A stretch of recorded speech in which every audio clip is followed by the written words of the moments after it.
Sejam bem-vindos a mais uma aula de física. Essa aula aqui a gente vai abordar alguns novos conteúdos relacionados ao princípio de conservação do momento linear que a gente viu na aula passada. A gente vai tratar então de colisões e de sistema de massas variáveis. Bem, primeira parte então da aula de hoje, vamos falar um pouquinho a respeito de colisões. Tá? Colisões, então, ela aplica sempre o princípio da conservação da energia mecânica, perdão, da conservação do momento linear, né, que a gente tratou anteriormente.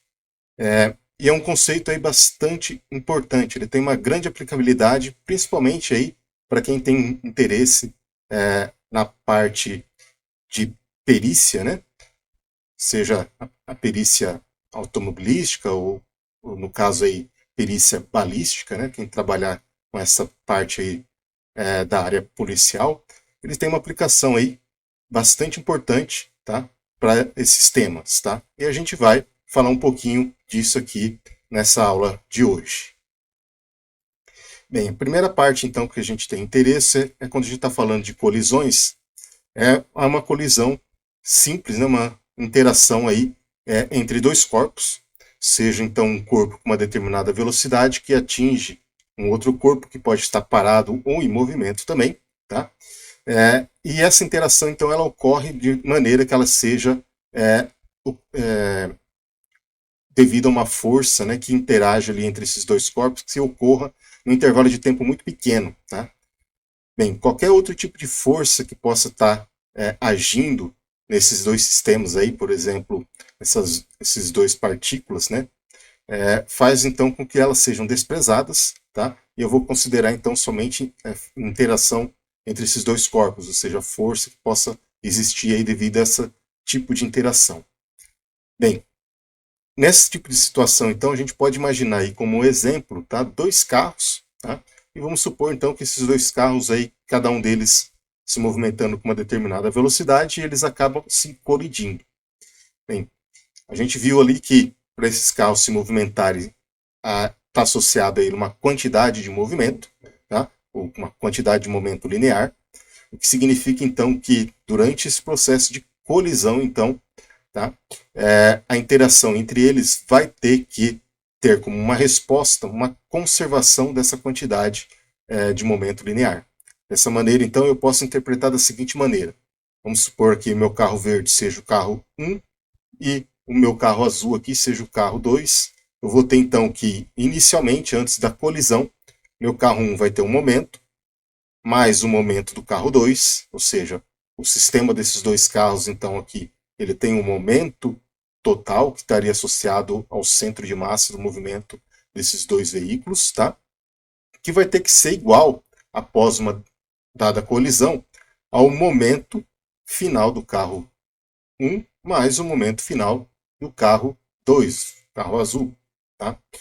Dessa forma, então, a gente tem ali, nesse processo de interação aqui, de colisão desses dois veículos, uma conservação da quantidade de momento linear. Então, a equação número 1 aí, tá? Que é uma relação que a gente já falou na aula anterior, ela pode ser bastante utilizada ali para a gente conseguir aí descrever matematicamente o que vai acontecer após uma determinada colisão. Tá? Isso tem implicações aí bastante interessantes para nós, para descobrir, por exemplo, no caso aí de uma colisão de veículos em um cruzamento, quem poderia estar certo ou errado ali, tá? Naquela determinada situação. A gente vai falar disso mais para frente ali. Bem, durante então o processo ali de colisão, tá? Além do princípio ali de conservação da quantidade de momento, a gente tem também ali, tá? Uma relação de energia associada a cada um desses veículos aí no nosso exemplo. Tá? Vamos falar então ali que como os carros estavam em movimento, a energia em questão ali seria a energia cinética, e nesse caso então a gente pode analisar a energia cinética antes e após a colisão. Nesse caso então a gente pode ter duas situações bem distintas. A primeira é quando então a energia cinética total após a colisão, tá? Ela vai ser igual à energia cinética que eu tinha antes da colisão. Nesse caso, então, a gente define esse tipo de colisão como sendo colisão do tipo elástica. Tá? Então, a energia cinética antes e após a colisão, ela é a mesma. Tá? Eu posso ter uma outra situação aonde eu tenho uma perca de energia após a colisão. Nesse caso, então, a energia cinética, tá? Ela não vai se conservar. Então, a energia cinética inicial, tá? Ela é maior do que a energia cinética final. Esse tipo de situação, a gente diz, então, que temos ali uma energia do tipo inelástica, tá? No caso, por exemplo, da colisão aí de dois veículos, tá? O que faz com que eu tenha uma energia cinética menor após a colisão pode estar associado, por exemplo, uma perca dessa energia, no caso aí de ter uma deformação da lataria do veículo. Tá? Os dois veículos então se colidiram, houve uma deformação, então parte dessa energia cinética ali foi transformada então de uma certa maneira para que houvesse então essa deformação do metal do veículo. Tá? Então isso daí seria uma das causas ali de termos uma energia cinética menor nesse tipo de situação. Bem, então durante a colisão, a energia cinética relativa que eu vou analisar vai ser a energia cinética associada ao centro de massa desse movimento. Tá? Então eu tenho ali, por exemplo, os dois veículos, tá? Eu vou determinar então sempre a energia cinética associada ao centro de massa, que é um conceito que a gente já abordou em aulas anteriores. Tá? Então, se eu pegar então no processo ali de colisão, eu vou ter então que essa energia que ela pode ser convertida em energia térmica, né, um aquecimento devido, por exemplo, a uma colisão ali, ou interna no sistema, tá? Então, quando a gente tem ali, como eu disse, uma colisão perfeitamente inelástica, nesses casos aí, eu vou ter então que os corpos, devido ali a essa deformação, eles podem ficarem juntos, tá, após essa colisão, tá? E aí então o movimento final, tá? Eu vou considerar que esses dois corpos aí eles vão estar unidos. E nesse caso então ali eu vou ter uma única velocidade do meu centro de massa, considerando as duas massas desses corpos ali como uma massa única para resolver o problema, tá? Uma outra coisa que a gente destacou logo no início da aula é que a força que estava atuando nesse sistema era desprezada qualquer força externa. A gente só iria considerar então uma força interna devido à interação desses dois corpos ali no processo de colisão. Tá? No entanto, essa força ela ocorre em um intervalo de tempo muito pequeno. Tá? Então, se fosse fazer um gráfico ali para analisar a amplitude dessa força em função do tempo, eu teria algo como isso daqui. Então, aqui no eixo Y eu teria a minha força do processo de colisão, e aqui em X, o intervalo de tempo que essa força ocorre durante o processo de colisão. Como a gente pode observar aqui, tá? Ela começa aqui com uma força praticamente nula, a hora que ela começa o contato aqui do processo de colisão entre esses dois corpos, então ela vai aumentando até atingir um valor máximo, e após disso ela novamente vai caindo, e no final então eu tenho uma força praticamente nula ali. Tá? Então durante esse processo aqui ele ocorre aqui em intervalo de tempo inicial e um intervalo de tempo final. Tá? Muitas vezes, para facilitar a análise, como a gente pode ver aqui com essa interação aqui é muito pequena, tá? A gente atribui a essa força uma força média. Tá? Dessa forma, então, essa força média ela vai ser considerada aqui mais ou menos ali uma linha reta, no equivalente à área embaixo dessa curva aqui, tá? Mas como uma força constante dentro do intervalo aqui TI, né? Até o intervalo de tempo TF. Tá? Ou seja, essa região aqui que eu estou atribuindo com uma força constante dentro desse intervalo aqui, ela é o equivalente à área sobre essa curva. A gente pode interpretar então esse pequeno intervalo de tempo de contato ali, né, entre esses dois veículos, né, essa força interagindo entre eles, tá? A gente pode definir o que a gente chama de impulso da força, tá? O impulso também é uma grandeza vetorial. O impulso está relacionado então ao intervalo de tempo que essa força interage durante esse processo. Então o impulso pode ser interpretado então como a integral de f dt, ou seja, a integral embaixo dessa curva que a gente tem aqui nesse sistema. Obviamente, ela vai ser integrada aqui desde o intervalo de tempo inicial até o intervalo de tempo final ali desse processo de colisão. Como a gente já falou anteriormente, é um intervalo de tempo muito pequeno. Bem, essa equação número 2, então, define, como a gente já falou, o impulso dessa força. Para obter, então, o que é mais simples da gente trabalhar, o que a gente chama de força média durante esse processo, tá? A gente pode, então, trabalhar um pouquinho aqui o impulso. Tá? Primeiro, entender do que se trata o impulso. A gente pode entender o impulso como sendo, então, a variação da quantidade de movimento. Para chegar nessa relação, eu vou resolver aquela integral ali da força em função do tempo. Então, escrevendo aqui que o impulso é a integral de F dt, lembrando que pela segunda lei de Newton, a força pode ser escrita então, como dp dt, ou seja, a variação da quantidade de movimento em função do tempo. Tá?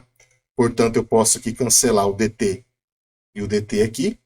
Sobra então para a gente a integral de dp. A integral de dp de um tempo inicial ti até o tf, ele vai ser então o momento final menos o momento inicial. Portanto, isso daqui é para a gente a variação da quantidade de momento linear. Então, o impulso eu consegui aqui relacionar com a quantidade de momento linear, ou a variação da quantidade de momento linear para esse sistema. Tá? A partir disso, então, a gente pode chegar no correspondente da nossa força média. Tá? Então, essa força média, ela interage aqui dentro do intervalo de tempo ΔT, segundo aquele gráfico que a gente mostrou no slide anterior. Portanto, então, a nossa força média vai ser 1 sobre o intervalo de tempo que ela está interagindo, a integral, então, de F dt. Tá? Ou seja, a integral embaixo daquela curva. E F dt, como a gente já demonstrou, é nada mais do que o impulso. Portanto, a força média ela pode ser interpretada, então, como o vetor impulso sobre ΔT. Tá? Então, a equação número 4 aqui define para a gente o que seria essa força média, ou como a gente calcula essa força média num processo de colisão entre dois ou até mais corpos, né, já que a força pode ser escrita ali como uma somatória de todas as forças que estão atuando nesse sistema. Bem, no caso agora, então, para a gente resolver um problema ali que envolva a colisão entre dois corpos, inicialmente, aí, por ser mais fácil, tá? A gente trata, então, uma relação entre o momento, tá? E a gente sabe que o momento ele se relaciona com a massa e a velocidade do nosso sistema. Portanto, através do princípio da conservação do momento linear, eu posso determinar qual que seria a velocidade final, por exemplo, dos corpos após uma colisão. Tá? Nesse caso, então, partindo aqui do princípio da conservação do momento linear, ou seja, o momento da primeira partícula, inicialmente, mais o momento da segunda, tá? Vai ser igual ao momento da primeira final, mais o momento final da segunda. Escrevendo um momento para cada uma dessas partículas, então, P1 vai ser M1, V1 inicial, a mesma coisa para P2, e no caso aqui do momento final, então, para o momento final P1 vai ser M1, V1 final, e M2, M2, V2 final. Tá? Então, a equação número 5 aqui, tá? Ela relaciona, então, as velocidades, tá? Dos dois corpos, tá? Para a gente poder, então, dessa maneira ali, relacionar como eu posso encontrar a velocidade final após uma colisão. Tá? Além da equação número 5, a gente pode também desenvolver uma relação adicional que estabelece para a gente ali um processo de ligação com a energia cinética durante esse movimento aí de colisão. Nesse caso, a gente vai ter então a seguinte situação. Se eu tiver uma colisão que ela é perfeitamente elástica, e como a gente falou anteriormente, no caso dela ser uma colisão perfeitamente inelástica, a gente vai ter então que a velocidade final dos dois corpos vai ser a mesma, uma vez que os dois corpos eles vão estar juntos, eles vão estar grudados um ao outro. Tá? Então, devido a essa união após a colisão, a gente pode dizer então que a velocidade final do corpo 1 é igual à velocidade final do corpo 2, portanto, ele vai ser igual à velocidade do centro de massa, tá, desse sistema após a colisão. Nesse caso, então, a equação número 5 que a gente escreveu anteriormente, ela pode ser reduzida à seguinte condição. Eu tenho, então, aqui, novamente, o meu momento inicial, onde os dois corpos estavam se movimentando separadamente, tá? E após a colisão, então, perfeitamente inelástica, esses dois corpos, então, vão estar juntos, portanto, a massa total do meu sistema agora vai ser a soma da massa m1 mais m2, e a velocidade final do meu sistema vai ser uma velocidade única, que vai ser a velocidade do centro de massa para esse sistema. Dessa forma, então, a gente consegue também determinar aqui uma relação que eu tenho de velocidade, tá? Dependendo aí do conhecimento das velocidades iniciais dos corpos antes da colisão.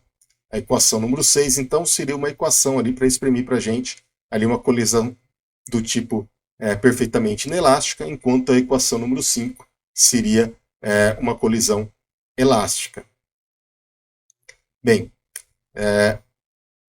sabendo então essa relação que a gente tem com a velocidade, sabendo que a velocidade é um vetor, e portanto a gente pode decompor esse vetor ao longo de no máximo até 3 direções, tá? Portanto, então a gente pode extrapolar, tá, o processo de colisão aqui para também 3 dimensões. Tá? Nesse caso, então, a quantidade de movimento inicial ela vai ser a soma das quantidades de momento inicial de cada corpo em cada uma das direções, né, considerando ali o nosso vetor, tá? E ela vai ter que ser igual, né, obviamente, tá, à soma dos vetores da quantidade de movimento final para esse sistema após uma colisão. Desta forma, vetorialmente, a gente pode escrever a relação aí da conservação do momento para os dois tipos de colisão. No caso da colisão elástica, a gente vai ter então o momento da partícula 1 mais o momento da partícula 2 vai ser igual ao momento final da partícula 1 mais o momento final da partícula 2. E para a situação aí de colisões inelástica, vetorialmente, então eu vou ter aí o momento da minha partícula 1 mais o momento da partícula 2 iniciais. Vai ser igual, então, a soma das massas do meu sistema, que multiplica, então, a velocidade final desses dois corpos caminhando junto ali, tá? Que pode ser descrita ali vetorialmente. Como eu tenho aqui a minha velocidade vetorial, significa, então, que se eu tiver um corpo que ele esteja se movimentando, por exemplo, ao longo do plano, num sistema bidimensional ali, eu simplesmente vou decompor a minha velocidade em x e em y, dependendo ali da direção, ou seja, do ângulo daquele meu movimento, e com isso, então, eu vou ter ali dois conjuntos de equações, né, para exprimir ali o momento, tanto na direção x quanto na direção y. Isso é válido, então, para qualquer uma dessas duas situações aí de colisões que possa vir a ocorrer. Tá? Bem, para a gente tentar entender um pouquinho melhor ali, tá?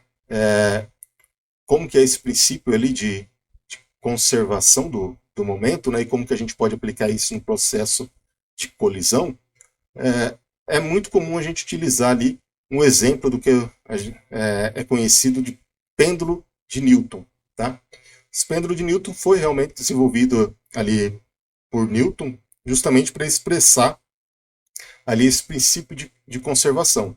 Tá? Então eu tenho aqui um conjunto de bolinhas. Tá? Essas bolinhas, então, à medida que eu esticar uma dessas bolinhas aqui e abandonar ela vai começar, obviamente, a balançar, mas ela vai chegar num ponto aqui que ela vai colidir numa dessas bolinhas aqui. Pelo princípio de conservação ali do momento, o que vai acontecer? Tá? Bem, eu vou colocar em movimento, obviamente, as demais bolinhas.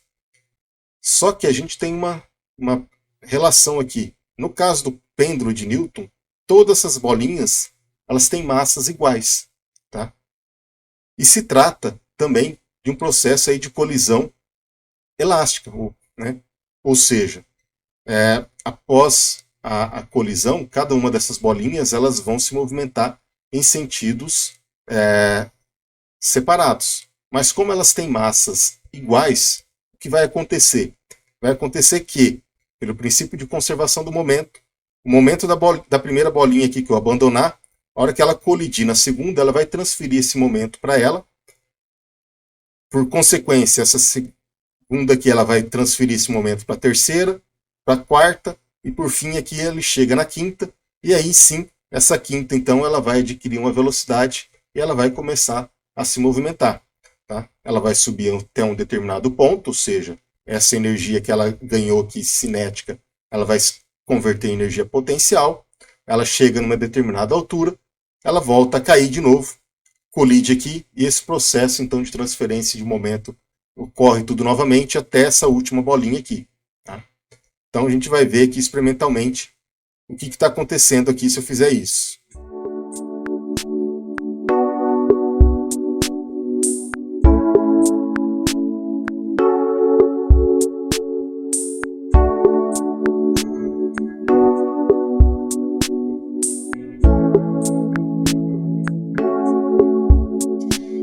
Bem, como a gente viu ali, né? Nesse processo ali a gente esticou uma bolinha, tá? Basicamente as bolas da extremidade eram as únicas que estavam se movimentando, tá? E veja como eu estiquei uma única bolinha, tá? O que aconteceu? Eu transferi um momento relativo, tá? A uma única bolinha, tá? Por isso que somente uma bolinha na extremidade ela se movimentava. Mas se eu mudar a massa desse sistema, ou seja, se eu agora pegar duas bolinhas, elevar essas duas bolinhas e abandonar elas, a gente vai ver então que acontece agora uma nova forma de transferência de energia, perdão, uma nova transferência de momento, aonde agora para conservar esse momento, ao invés de movimentar uma única bolinha, ele obrigatoriamente vai ter que movimentar duas bolinhas. Vamos ver então agora essa seguinte situação.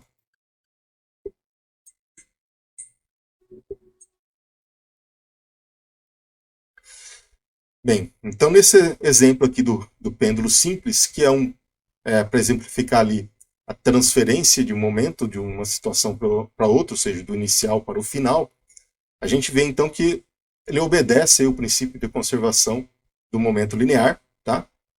Transferindo então de um corpo, né, para os corpos sucessivamente, tá?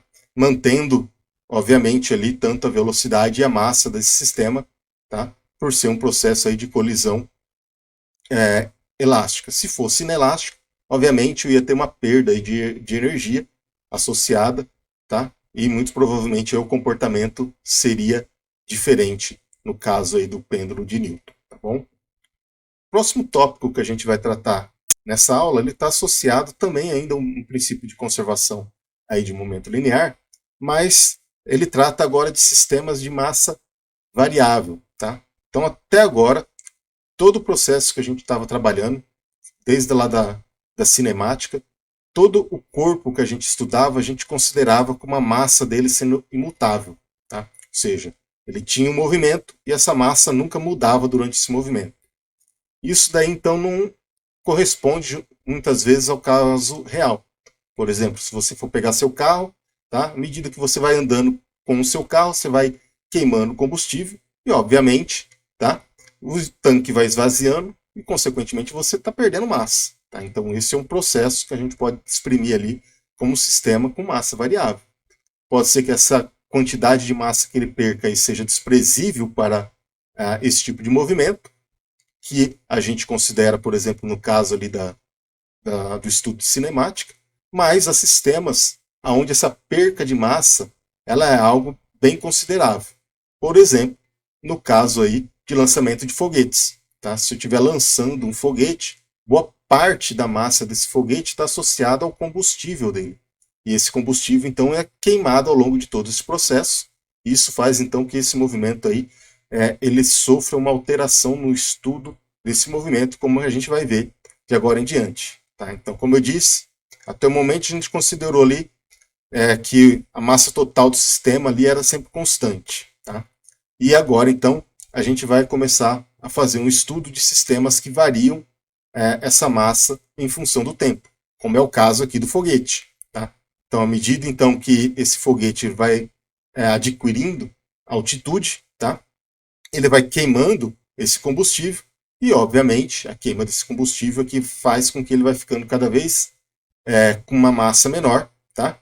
Até o ponto que ele queima todo esse combustível, aí eu vou ter então somente aí a massa associada ali ao conjunto do motor, carga e a carcaça ali do meu foguete. Tá? Como no caso aqui do foguete, boa parte da massa dele está relacionada ao combustível, tá? Então esse movimento aqui é bastante afetado por essa variação de massa. É por isso então que é importante a gente fazer esse tipo de estudo. Para fazer esse estudo, então, a gente começa fazendo uma análise ali da aceleração desse sistema. Tá? Bem, vamos considerar então um momento inicial com um tempo t, por exemplo, ali no processo de lançamento desse foguete.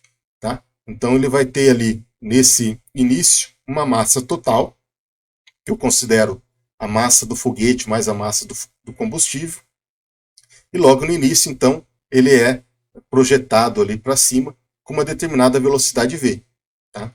Isso, então, eu estou assumindo aí o movimento em uma única dimensão para facilitar aqui a nossa análise. Bem, à medida, então, que o foguete ele vai adquirindo altitude, tá? Ele vai perdendo combustível.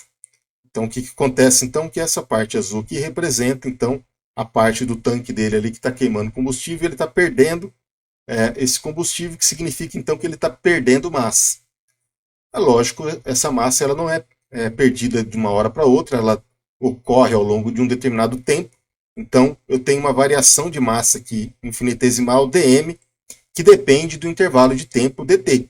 Então, através do intervalo de tempo inicial mais uma diferencial de tempo, eu vou estar perdendo também uma certa massa aqui desse sistema. Essa massa, ou esse combustível queimado aqui na forma de gases, por exemplo, que está saindo para fora, aí ele sai com uma determinada velocidade, que eu vou chamar aqui de velocidade U. Essa velocidade U, tá, vai ser uma velocidade relativa a um observador externo desse sistema.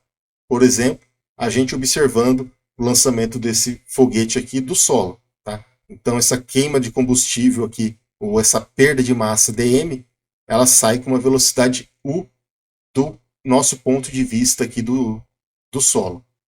Bem, à medida então que esse tempo aqui dt vai aumentando, eu vou ter então que a massa total aqui do meu foguete, a massa m, tá?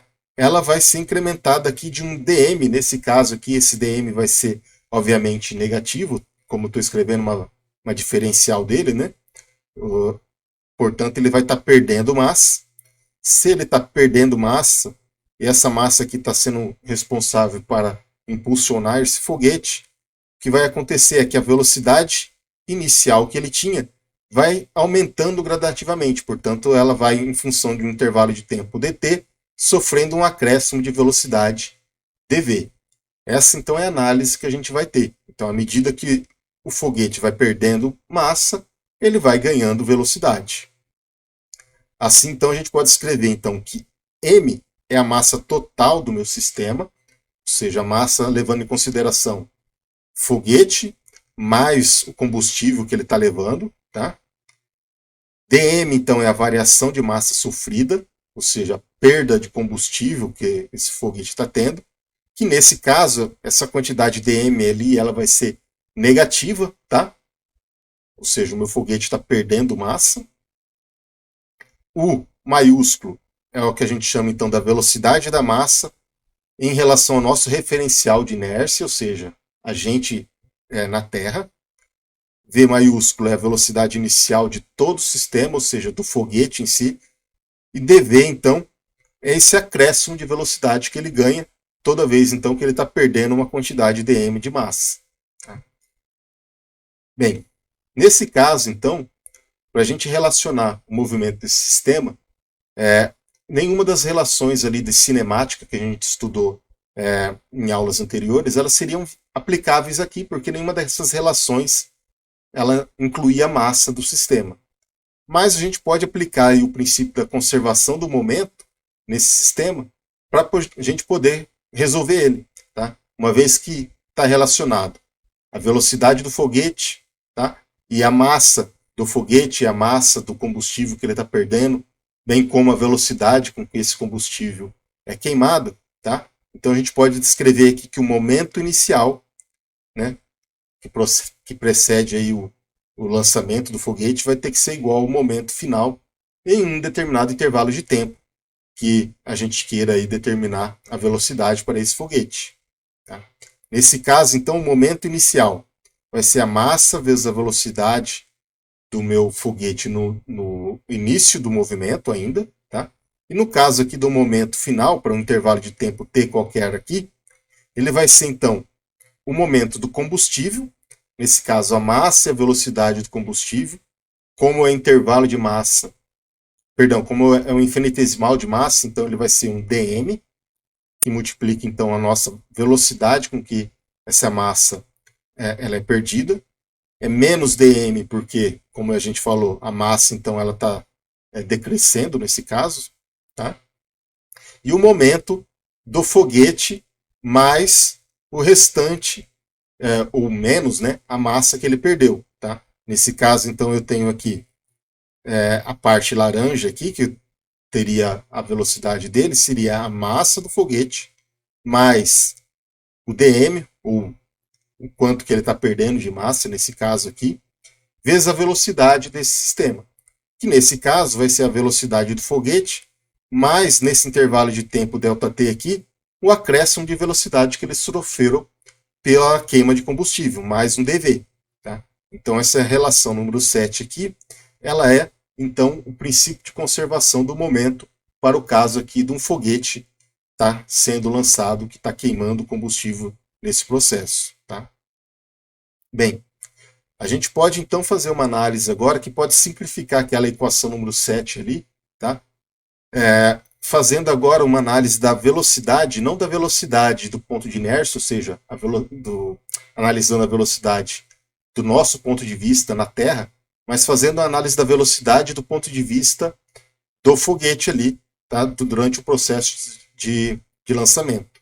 Nesse caso, então, a gente pode utilizar então a velocidade U minúsculo aqui, nesse caso, que vai ser a velocidade aí do produto do combustão em relação ao foguete, ou seja, a queima do nosso combustível, tá? A velocidade com que esse combustível então é injetado, né? Em relação ao foguete agora. Dessa forma, então, eu tenho, portanto, que a velocidade relativa ali da queima de combustível vai ser a velocidade do foguete. A velocidade do foguete é a velocidade inicial mais um acréscimo de velocidade em função do tempo, um dv, menos, tá, a velocidade dele em relação ao nosso referencial de observação, que era a velocidade U maiúsculo. Desta forma, então, agora, eu isolo aqui para saber quanto que vale esse U aqui, essa velocidade de queima de combustível. Então, U ele vai ser dado então por V mais dV menos a velocidade de queima de combustível com relação ao foguete. Tá? Eu vou então aplicar essa equação número 8 aqui da velocidade na equação número 7 lá do princípio da conservação do momento. Portanto, o momento que a gente tinha para o lançamento do foguete era esse, o momento inicial, esse daqui era o momento final. Eu vou substituir então essa velocidade U aqui pela velocidade que a gente determinou lá, que era a equação número 8, ou seja, menos dm, U vale V mais dV, menos U minúsculo. O resto da nossa expressão continua a mesma coisa. Bem, agora vamos trabalhar um pouquinho algebricamente, vou fazer a distributiva aqui desses produtos, tá? E a gente chega então nessa relação que eu tenho aqui, tá? A gente tem então uma expressão aqui bem grande, mas se a gente observar, a gente tem termos aqui em comum. Por exemplo, eu tenho mv aqui e eu tenho mais mv aqui. Se eu passar ele para lá, obviamente, ele vai cancelar e eu tenho uma série de termos como esse. Então, aqui, ó, mv com mv, subtrai um do outro vai dar zero. Eu tenho menos dmv e mais dmv aqui, também vai dar zero. Menos dmdv e mais dmdv, portanto, esses termos aqui vai dar zero. Sobra somente esses dois termos aqui para a gente, o que vai dar então que mdv é igual a menos dm vezes u. Essa equação número 9 aqui, tá? Ela pode ser, então, resolvida fazendo o seguinte. Eu vou derivar os dois lados da minha equação em relação ao tempo, tá? Porque o movimento, então, ele está variando em função do tempo. E dessa forma, então, eu chego menos dm dt em função de u, que é igual a m dv dt. Essa equação número 10 aqui, tá? Ela é uma equação aí que já define para a gente, uma equação diferencial que já define para a gente o movimento do nosso foguete, tá? Mas eu ainda posso fazer uma interpretação da seguinte maneira. Essa taxa aqui que eu tenho de dm dt, eu posso interpretar ela como sendo a taxa de perda de massa do foguete em função do tempo, tá? Então, dm, o menos dm dt, eu posso escrever ele, então, como sendo menos r, tá? Então, eu vou chamar isso daqui de menos r, que vai expressar para mim a taxa de perda de massa dessa equação. Do lado direito aqui da minha equação, eu tenho aqui, ó, dv dt. A gente sabe, então, que a derivada da velocidade em função do tempo é a aceleração. Portanto, o lado direito da minha equação aqui é a segunda lei de Newton. E aí eu tenho, então, menos r, que é a taxa de perda de massa, vezes a velocidade com que essa massa aqui ela é expelida em função do nosso foguete, que vai ser igual, então, à segunda lei de Newton para esse sistema. Tá? Então, a equação número 11 aqui é conhecida também ali como a equação de um foguete, tá? Ou simplesmente a equação aí para um sistema com massa variável. Qualquer sistema que tenha massa variável em função do tempo, ela vai obedecer essa relação número 11 aqui, que nada mais é que uma condensação dessa equação número 10. Tá? Bem, o produto aqui dessa taxa da massa vezes a velocidade, ele também é conhecido como o empuxo do foguete, ou seja, a força que faz com que esse foguete ela seja lançado para cima. Tá? Então, em algumas situações aqui, vocês vão ter, em alguns livros, representado então, esse produto aqui com uma letra E, para a gente saber que isso daqui é o empuxo do foguete que está impulsionando ele para cima. Tá? Bem, a partir daquela relação número 10, a gente pode também determinar qual vai ser a velocidade do foguete após um determinado intervalo de tempo que ele iniciou esse movimento e está queimando o combustível.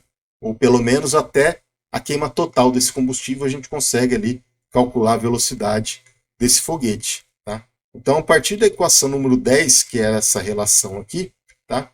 A gente pode fazer o seguinte, eu vou passar esse dt multiplicando aqui para o lado direito, sobra para a gente então aqui dv, que é igual a menos u dm sobre m. Tá? Essa equação número 12 aqui, para a gente solucionar a velocidade, eu posso então integrar dos dois lados da minha equação. Tá? Eu vou ter então integral de dv, integral de dm sobre m, e aí então eu tenho essa seguinte relação.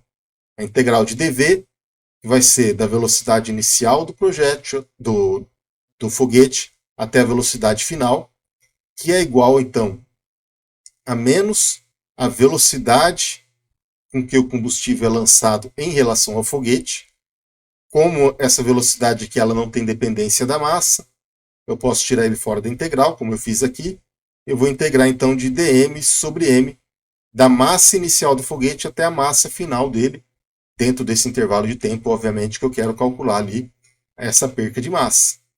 Resolvendo, então, essa integral, eu vou ter, então, aqui, do lado esquerdo, a variação de velocidade sofrida pelo meu foguete, ou seja, a velocidade final menos a inicial, que vai ser igual, então, à velocidade com que o combustível é lançado para fora do foguete, que multiplica ln da massa inicial sobre a massa final do nosso foguete. Tá? Então, a equação número 13, então, exprime para a gente a variação da velocidade que esse foguete ganha à medida, então, que ele está perdendo massa. Tá? Então, a equação número 13 é a relação que a gente tem aí para um sistema de massa variável, relacionando a perda de massa com o aumento da velocidade do nosso corpo, tá bom? Obviamente que se eu aumentar também a massa, eu posso reduzir a velocidade, seria nesse caso aí o processo contrário, tá? Portanto, essa equação número 13 aqui, ela funciona dos dois lados também, embora o nosso exemplo ali tenha sido o exemplo ali do foguete, para ser algo mais claro aí para esse tipo de explicação. Tudo bem? Bem, pessoal, então por essa aula aqui, é isso que eu queria demonstrar para vocês, as relações teóricas ali que a gente tem, tá? Na nossa próxima aula, então, a gente vai fazer uma aplicação de alguns exemplos relacionando, então, tanto o processo ali de colisão, quanto a análise aí de sistemas em movimento com variação de massa, tá bom? Então, eu vou ficando por aqui, vou agradecendo vocês aí pela atenção até esse momento, e a gente se vê, então, numa próxima aula. Até mais, então, pessoal!